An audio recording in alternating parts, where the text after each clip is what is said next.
Salut! Se arătă așa. Și un model de câine cu coif.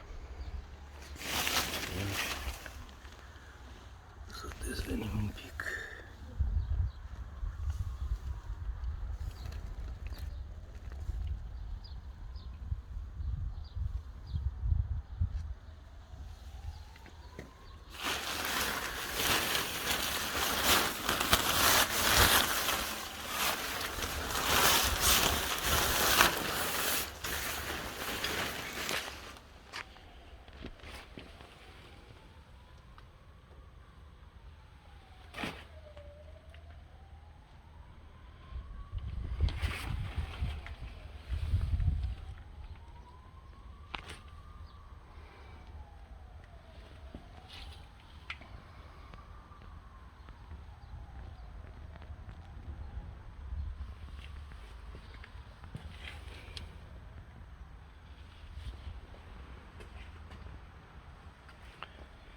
Asta e suportul de telefon și asta e computerul de la Dynojet.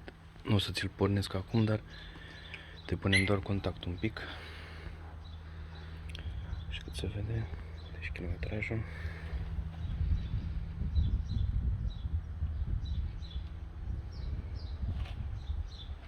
Și a încărcat. Și mai multe meniuri. Aici poți să vezi RPM-ul, în ce viteză ești, trip fuel, ce temperatură are motorul și dacă încarcă bateria. Ai mai multe view-uri pe aici. Poți să te joci cu ele, poți să programezi motocicleta de aici, dacă vrei. Ai mai multe chestii. Poți să te uiți la ECU.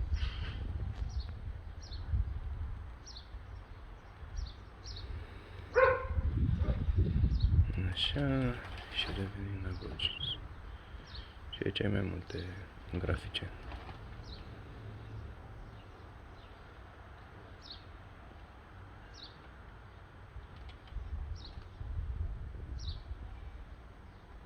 Dar când e pornit.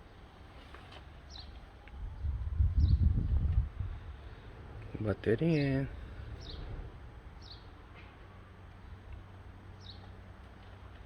Și revenim la asta. Așa. Asta e pus de mine, luat din stație de la dealer. Stopurile. Să văd dacă ajung la frână.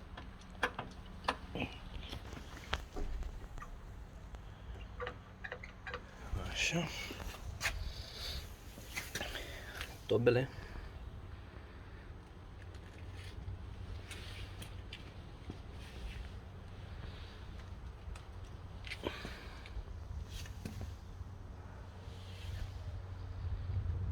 Filtrul de aer sport, K&N. Și astea sunt radiatoarele de ulei. Așa. Iar pe față are dublu disc. De obicei aerul nu vine cu disc simplu, e cu dublu disc. Semnalizările și farul pe LED, fază scurtă și fază lungă.